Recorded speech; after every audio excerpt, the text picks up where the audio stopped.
Buenos días, somos el grupo 2 y vamos a hablar acerca de el estándar IEEE 802.15.4, las redes de sensores inalámbricas y Smart Campus. Los estudios sobre estas redes de sensores iniciaron gracias a la investigación militar y la antesala de la Guerra Fría por el 1950. El ancestro de estas redes, SOSUS, por sus siglas en inglés, de origen norteamericano, consistía en una red de hidrófonos sumergidos en el fondo del mar. Este sistema tiene como objetivo detectar y rastrear submarinos soviéticos. Tenía los sonidos de baja intensidad por parte de los submarinos recorrían grandes distancias a través del lecho marino y la red de hidrófonos estaba en la capacidad de detectar estas ondas emitidas. Luego, esta información era retransmitida a una base en tierra para ser interpretada por personal militar. La Agencia de Proyectos de Investigación Avanzada, ARPANET por sus siglas en inglés, fue la primera en implementar redes de sensores distribuidos, las cuales fueron llamadas DSN. Para el año 2000, los grupos de investigación de la IEEE y ZigBee se plantearon la necesidad de desarrollar una red de área personal de baja transmisión de datos, ya que para la época no existía nada igual y era de gran necesidad para las empresas, teniendo como resultado la creación del grupo de investigación de 802.15.4, que publicaría el estándar en el año 2003. Ese estándar definió el uso de la frecuencia radial, las capas física y el del acceso del control medio, permitiendo diferentes enfoques para el múltiple desarrollo de redes. Este estándar no hace ninguna referencia o descripción al uso que se le debe dar a las capas superiores.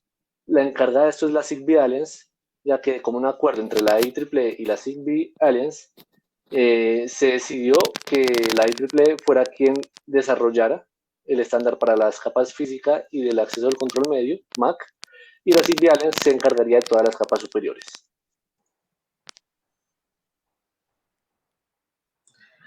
La capa física tiene como función transmitir los datos entre dispositivos, representando dichos datos con bits.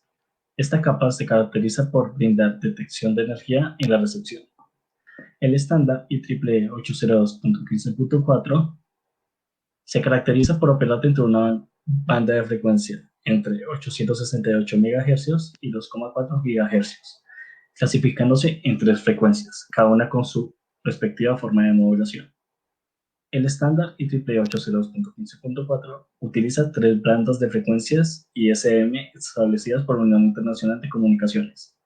Estas bandas de frecuencia de uso industrial, científico y médico, ISM por sus siglas en inglés, están reservadas a nivel internacional para uso libre. Estas bandas de frecuencia, además de ser utilizadas por el estándar IEEE 802.15.4, son utilizadas por otros estándares y tecnologías de comunicación inalámbrica, tales como la WLAN, Bluetooth y Wi-Fi.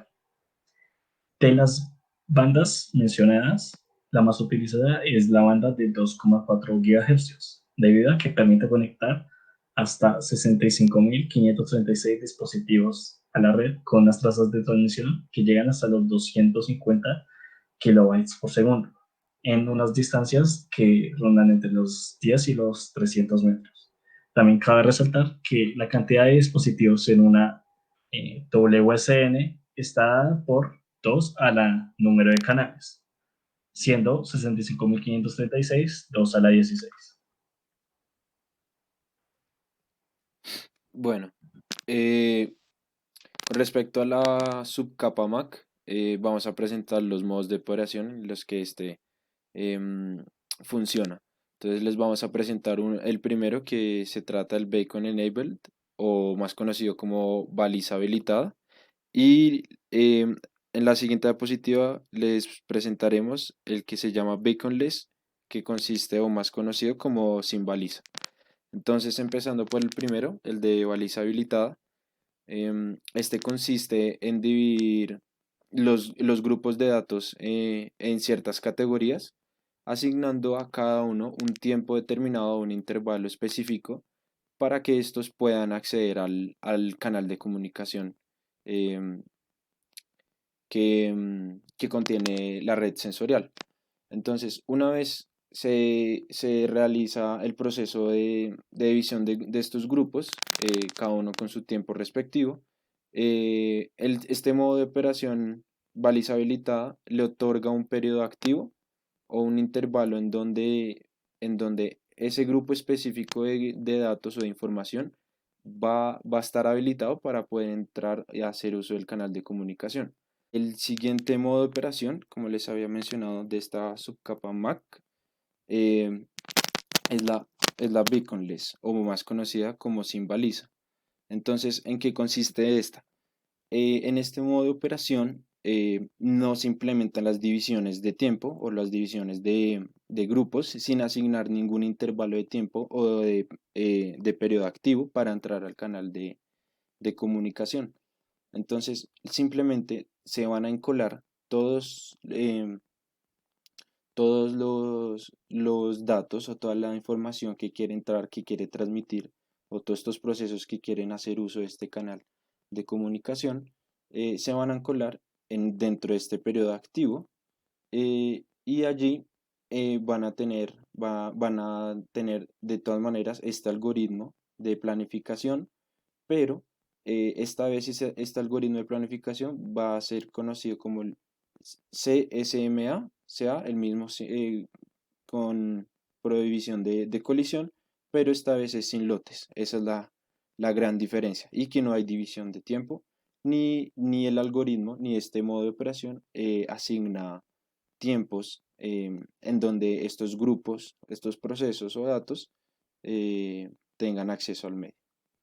Bueno, es muy importante resaltar esta parte de potenciación de la señal transmitida, ya que como mi compañero expuso unas 3 diapositivas anteriormente en la tabla, mm, dijo que variaba esta señal de a 20 o hasta 300 metros, pero hay un problema cuando esta señal es transmitida a partir de los 100 metros.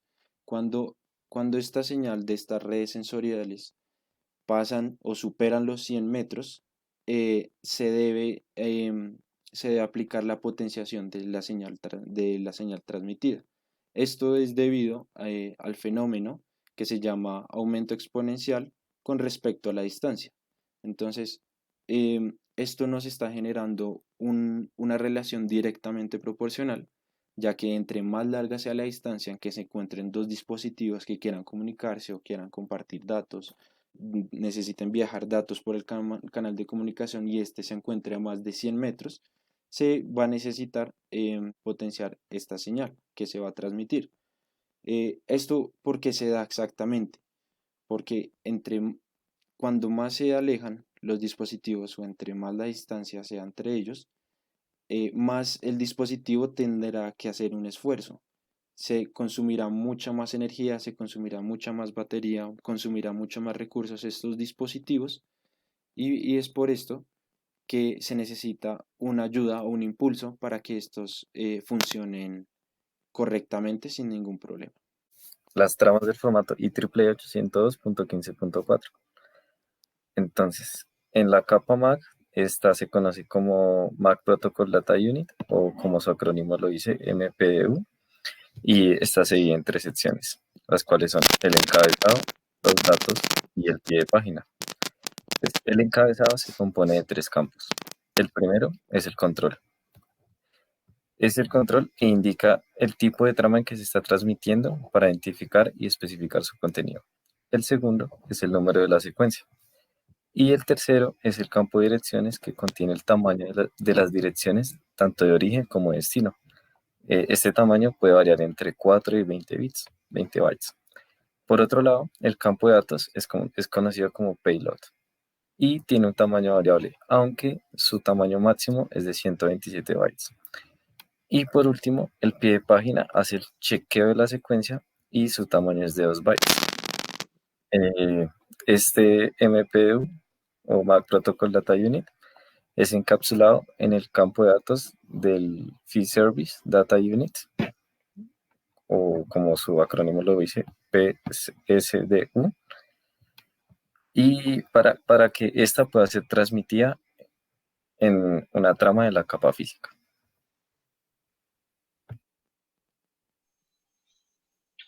Bueno, el estándar, por último, ofrece una guía en la cual recomienda utilizar dos tipos de topologías. La primera, topologías de red. La primera es la topología en estrella. Esta se clasifica como un dispositivo de funcionalidad reducida, o RFD, que consiste en que los dispositivos, en el caso de la imagen que están viendo, los nodos azules, únicamente se pueden comunicar con el coordinador de red, que sería el nodo rojo. ¿Sí? No existe comunicación entre dispositivos directamente. Esto otorga simplicidad a la comunicación, pero con la desventaja de que a medida que aumentan los dispositivos es más difícil la administración y el control de los mismos desde el coordinador de red. La otra topología es la topología punto a punto, que se clasifica como dispositivo de funcionalidad completa o FFD. Y como pueden ver en la imagen, en este caso los dispositivos, los nodos azules, se pueden convertir en coordinadores de red. Ya no existe solo un coordinador de red, sino que pueden haber múltiples. Y también pueden haber dispositivos que simplemente sean dispositivos que simplemente se comuniquen con un coordinador de red. Tiene como ventaja, a diferencia de la topología anterior, es que los dispositivos se pueden comunicar entre sí sin utilizar un intermediario, haciéndola un poco más eficiente a la hora de establecer comunicaciones.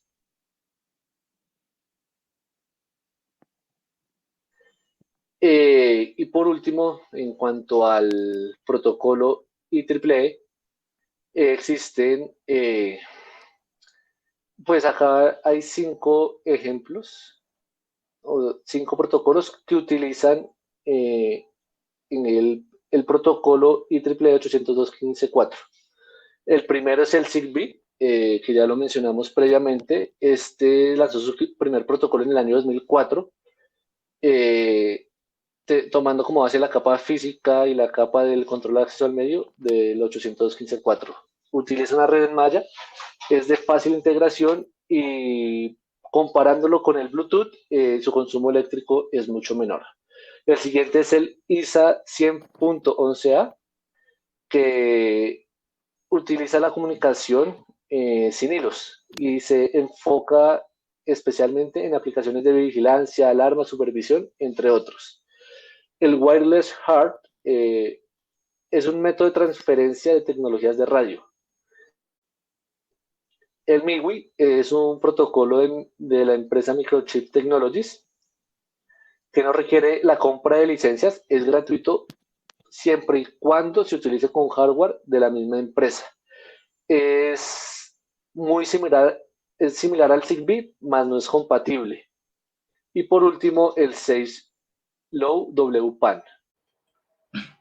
El IPv6 para redes inalámbricas de baja potencia, 6LoWPAN por sus siglas en inglés, consiste en redes de rango pequeño, baja potencia y área personal. Soporta las tecnologías mencionadas anteriormente y además la arquitectura del 6LoWPAN la componen 3 capas, las cuales son un host, un router y un border router. El host detecta el entorno físico de la red y activa los dispositivos necesarios para la conexión, para que la información llegue a un router. El router transfiere los datos desde el host hasta los routers o incluso, dependiendo de la arquitectura, directamente al destino. Esta conexión entre dispositivos 6LoWPAN se lleva a cabo mediante la aplicación del estándar IEEE 802.15.4. Por último, la labor de los Edge Router es la de conectar a 6LoWPAN con Internet. Esto gracias a que 6LoWPAN cuenta con una dirección IPv6 global. Esto hace que pequeños dispositivos tengan acceso a Internet, lo cual da un gran salto cualitativo a lo que es el Internet de las cosas.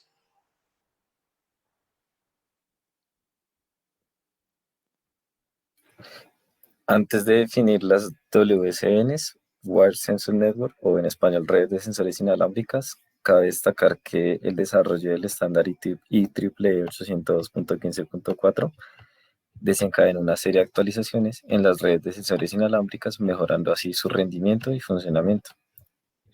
También cabe destacar que antes de que este estándar se desarrollara, estas redes eran usadas comúnmente en el ámbito militar, pero ya a finales del siglo XX, mediante la investigación de diferentes universidades, se potenció el uso de estas redes para adaptarlas a un ámbito académico y laboral.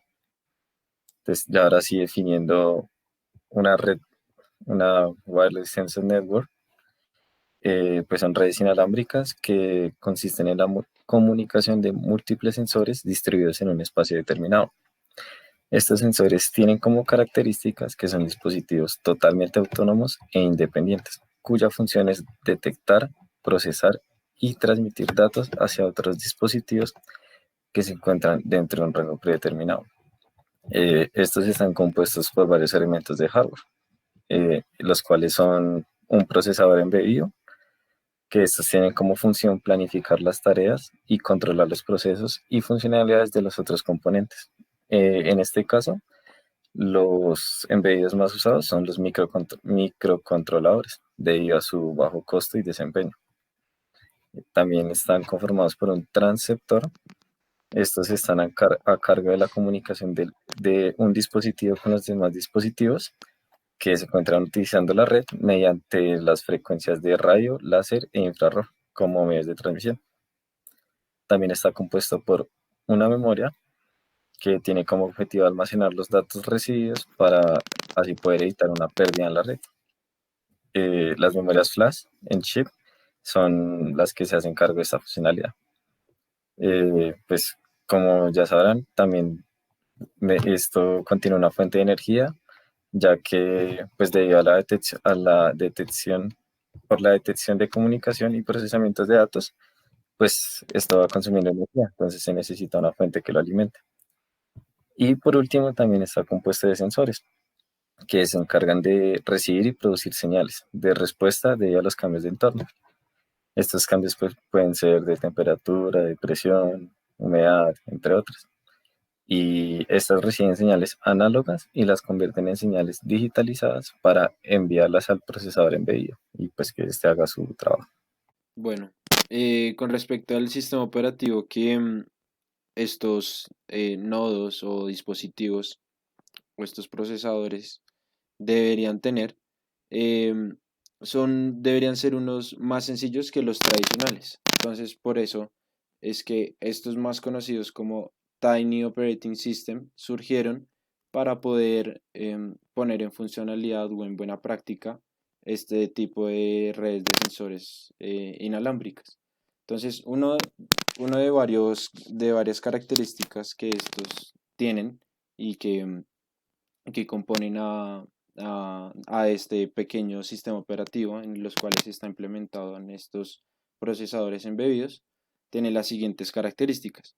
Entonces, como les venía mencionando, son menos complejos que los sistemas operativos tradicionales, ya que pues necesitan menos requerimientos, no tienen que ser tan equipados como los sistemas operativos de un computador o máquinas mucho más fuertes. Em, También tienen pocas limitaciones, ya que pues, las redes de sensores inalámbricas tienen unas funcionalidades muy puntuales y no necesitan eh, demasiados algoritmos de planificación para varios procesos en los que puedan entrar en estos sistemas. Eh, y que esta última característica, que me parece una de las más importantes en las que toca tener en cuenta, es que este sistema operativo está basado en controlador de eventos y no en procesos multihilos. ¿Esto qué nos quiere decir? Pues que ya que se encontraría este sistema operativo en una red sensorial en donde su principal objetivo es reconocer eventos, como lo decía mi anterior compañero, cambios de temperatura, cambios de presión o de humedad. Estos son eventos que están alterando el ambiente en donde se encuentra implementada esta red. Y en donde se encuentra implementada esta red, pues no hay procesos, como les venía comentando, no hay procesos multihilos en donde hay otros procesos, por ejemplo, que puedan entrar, por ejemplo, en un computador, como calculadora o impresora, PowerPoint, eh, otros procesos en donde acá no van a existir. Entonces, estos dispositivos, estos procesadores embebidos, están orientados a simplemente a controlar eventos que están surgiendo en su entorno constantemente. Entonces, otras de estas características de Tiny Operating System es que su arquitectura está basada en componentes, su lenguaje de implementación es NESC, es su lenguaje base, em, y está implementado en este lenguaje debido a la última característica que les acabo de mencionar. Este lenguaje está diseñado para condiciones de carrera entre tareas y controladores de eventos, ya que vimos los modos de operación de la subcapa Mac, en donde este utiliza los dos modos de operación, el de baliza habilitada y en el de sin baliza.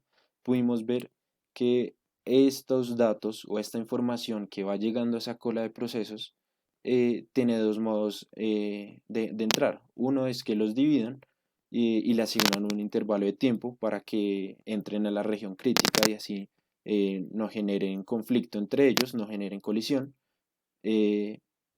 Pues este lenguaje está orientado precisamente a ese tipo de eventos, a ese tipo de algoritmos, a que no ocurra estas condiciones de carrera y que puedan controlar sin problema y adecuadamente los eventos que surgen alrededor de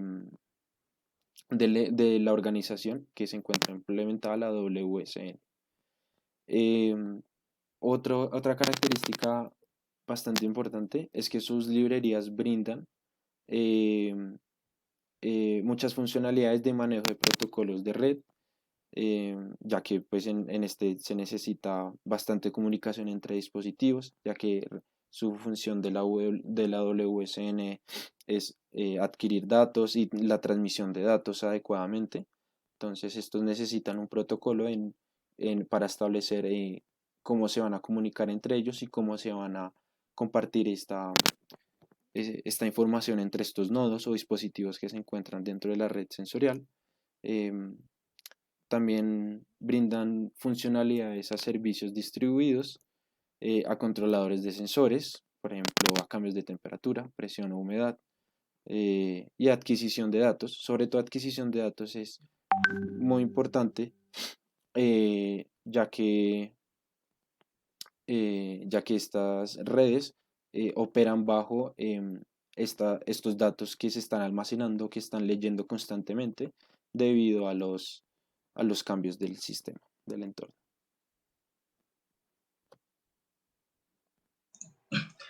Ya respecto a la arquitectura y los protocolos de red, encontramos que las redes de sensores inalámbricas consisten en una cantidad numerosa de nodos sensores que cuentan con la capacidad de detectar, comunicarse inalámbricamente y tienen capacidad de computación. Inicialmente, la topología de red utilizada consistía en una comunicación exclusiva en una dirección, pero ante el progreso de topologías que realizaran un menor consumo de memoria, se empezaron a utilizar topologías en anillo, en estrella y malla. La topología en anillo consiste en que cada nodo tiene exactamente dos vecinos con los que se puede comunicar en las dos direcciones, pero transmitiendo mensajes que viajan dentro de la red en la misma dirección. Sin embargo, esa topología corre el riesgo de que, si un nodo llega a fallar, se puede deshabilitar toda la red. Para evitar esto, se han desarrollado dos algoritmos. El primero es un esquema de comunicación constante, el cual identifica el nodo afectado y maneja el error eficientemente. Por su parte, el segundo tiene en cuenta la energía restante y evita agrupar los nodos en cada ciclo, optimizando así el consumo de la energía realizado por los nodos y prolongando la vida útil de la red. Ya en cuanto a la topología de estrella, todos los nodos se encuentran conectados únicamente a un concentrador. A diferencia de la topología en anillo, ningún nodo se puede comunicar directamente con el otro. Este nodo principal o medio entre nodos se puede ser un hub ya dependiendo de la arquitectura.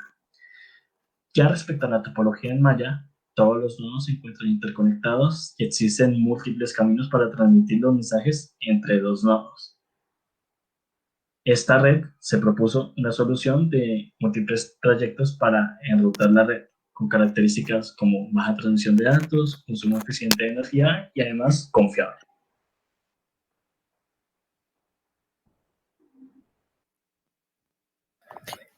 Uno de los protocolos más utilizados en el enrutamiento es el Ad Hoc On-Demand Distance Vector, o como su acrónimo lo dice, AODV. Este es utilizado en redes donde hay un número elevado de dispositivos y consiste en que el algoritmo genera rutas entre nodos solo cuando es necesario. ¿Qué quiere decir cuando es necesario? Quiere decir que los nodos únicamente hacen parte de la red cuando estos son solicitados. Es decir, cuando haya una transmisión entre datos entre un nodo inicial y un nodo final. Y también dichos nodos hagan parte de la red generada por este algoritmo. Este tipo de enrutamientos soporta unicast y multicast. Y en cada tupla de las tablas, algunos de los datos que se necesitan es el de las direcciones de destino y de origen, la secuencia de nodos a seguir y el tiempo de ida a la red. Cuando un nodo inicial quiere enviar un mensaje a otro nodo destino, lo primero que se hace es revisar si ya la ruta se encuentra en la tabla de enrutamiento. En caso de no ser así, se inicializa el descubrimiento de estas rutas. Y bueno, ya haciendo un análisis como de las topologías nombradas anteriormente, mediante la implementación de este algoritmo de enrutamiento, pues se nota a simple vista que la asignación de caminos entre un nodo y otro es muy básica, ya que pues la única forma de que llegue la información entre dos nodos es pasando por un hub, ya que pues toda la información debe pasar por un nodo principal y en caso de que este nodo principal falle, pues toda la red quedaría incomunicada. Y bueno, ya si es en malla, se determinarían los caminos óptimos mediante los algoritmos mencionados anteriormente.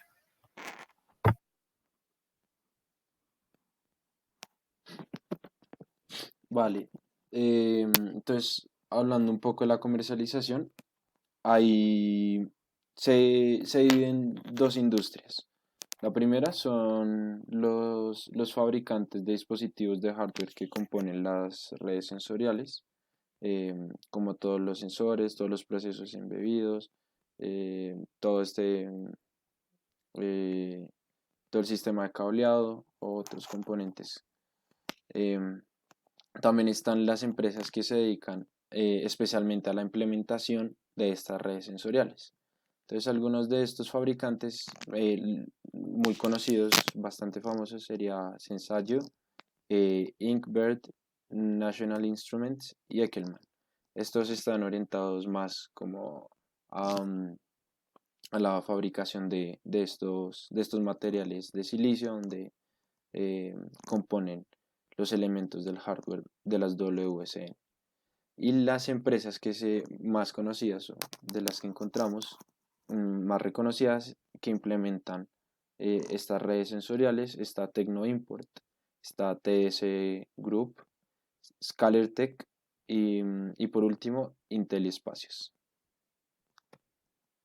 Entonces, con respecto a las empresas que se dedican a la domótica, pues es importante primero mm, eh, establecer qué significa la domótica o de qué trata esta. Entonces, la domótica es un campo de aplicación de las redes inalámbricas, de sensores inalámbricas, en donde se gestionan un entorno organizacional por medio de dispositivos inteligentes, que estos dispositivos inteligentes eh, hacen, hacen referencia a los nodos que componen estos grafos que representan nuestra red.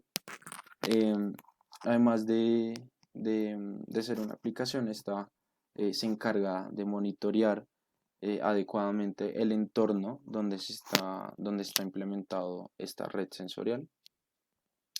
Y bueno, entonces eso es en cuanto a la domótica, eso es como su enfoque principal. Entonces, ¿cuál es el servicio de estas empresas? Estas empresas su principal función es implementar estas topologías, las más adecuadas a las redes sensoriales, en los entornos en donde el cliente lo solicite. Entonces, los clientes simplemente eh, piden este servicio para transformar un espacio en específico para convertirlo en un entorno inteligente.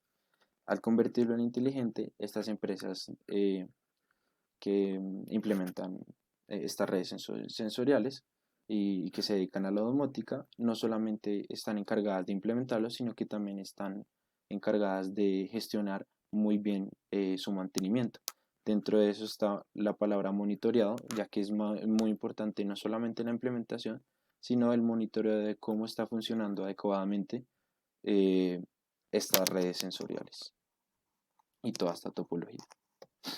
Entonces, quisiera hablarles un poco de esta empresa, Tecnoimport, ya que sus servicios son 100% orientados a la domótica. Entonces, em, Tecnoimport ofrece estas implementaciones en diferentes campos o en diferentes aspectos. Em, Son muy reconocidos, empezando por en envolver organizaciones empresariales en organizaciones inteligentes, donde pues pueden implementar sensores en donde los usuarios o los empleados de dicha empresa puedan interactuar. Puede ser una infraestructura grande, puede ser una casa, puede ser un edificio, puede ser una sede entera. Tecnoimport no tiene límites en eso, simplemente ellos están encargados de implementar las redes de sensores inalámbricas eh, dependiendo de la geografía donde se encuentra. Dentro de las aplicaciones de las redes de sensores inalámbricos están el monitoreo ambiental, el monitoreo de la salud, el control del tráfico vehicular, la detección industrial y la infraestructura de seguridad. La primera, el monitoreo ambiental.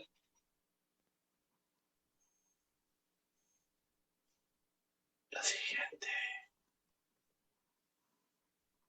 El monitoreo ambiental se encarga por ejemplo, la vigilancia de bosques, checando su humedad, su estado, el seguimiento e investigación de especies animales, verificando su recorrido, prevención de inundaciones o predicción del clima. El monitoreo de la salud. El monitoreo de la salud, los sensores se encargan del seguimiento de la presión sanguínea, la temperatura corporal, y estos sensores se denominan BSN, Body Sensor Network, en inglés, en español, redes de sensores corporales.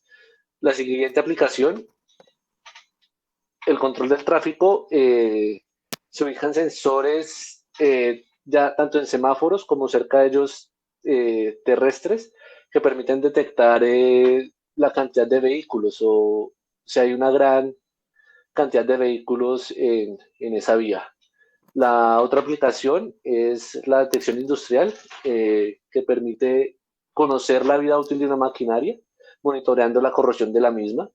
Y por último, en seguridad, eh, utilizando sensores de videos, de audio, se pueden proteger bases militares, aeropuertos, entre otras, y estos se pueden complementar con otros sistemas. Quisiera ahora sí introducirles a Smart Campus de qué se trata. Entonces, empezando por el pilar fundamental que sostiene Smart Campus, es el Internet de las Cosas, ya que el IoT pues, se basa en la conectividad de múltiples objetos, convirtiéndolos en dispositivos totalmente capaces de establecer una interacción en la red en la que se encuentran pues, unidos todos estos dispositivos. Entonces, las redes de sensores inalámbricas juegan un papel bastante importante en este Internet de las Cosas, ya que cumplen con muchas características y muchos requisitos en donde puedan entrar a funcionalidad adecuada dentro de esta aplicación tecnológica.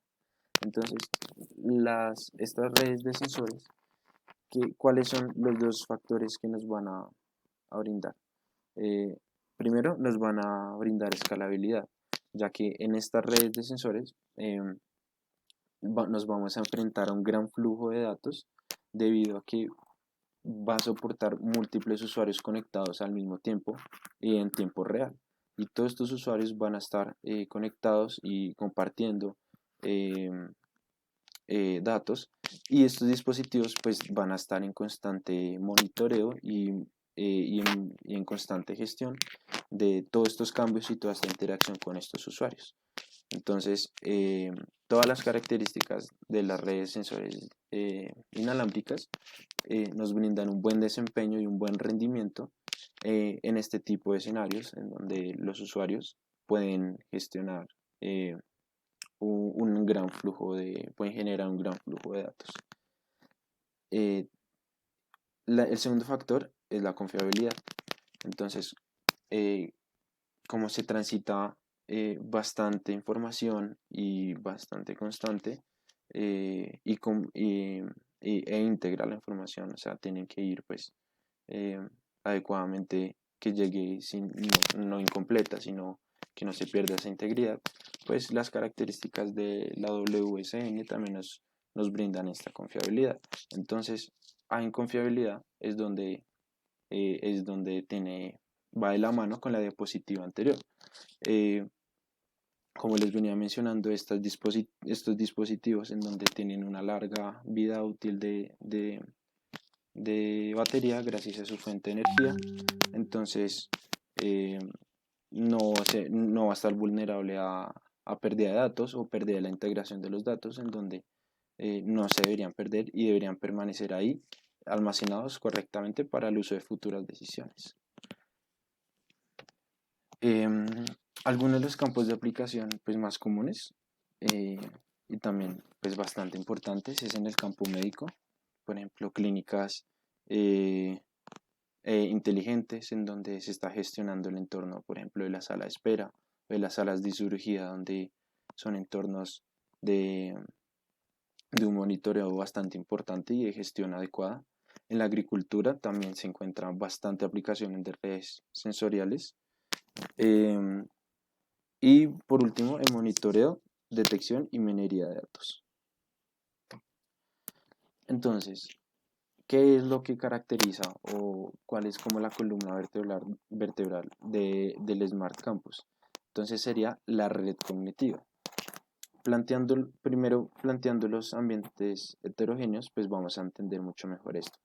Entonces, ¿qué son estos ambientes heterogéneos? Son ambientes o entornos organizacionales donde pueden surgir bastantes variables que puedan alterar y generar cambios en el entorno. Esto hace referencia a los eventos en donde pueda generar cambios o en donde estos cambios los dispositivos tienen que leer y tienen que detectar datos y transmitir. Entonces, una de las topologías muy recomendadas pues es esta solución o esta buena práctica que se llama la red cognitiva. Entonces, los cuatro pilares de la red cognitiva son los siguientes. Lo primero es que se adapta dinámicamente a la demanda que el entorno organizacional exija. También permite responder a todas las necesidades que el usuario y los dispositivos requieran. Permite que los dispositivos aprendan de los eventos. Sobre todo, esta tercera característica es como la definición de lo que es una red cognitiva. Cognitiva viene de la palabra pues de aprender, de analizar, de tener conocimiento de dónde está, de lo que está analizando. Entonces, estos dispositivos no solamente leen bien los eventos de los cambios generados en el ambiente, sino que también pueden aprender de ellos y con ese procedimiento de aprender, pues pueden tomar futuras decisiones para los siguientes cambios. Y eso sería todo. Muchísimas gracias.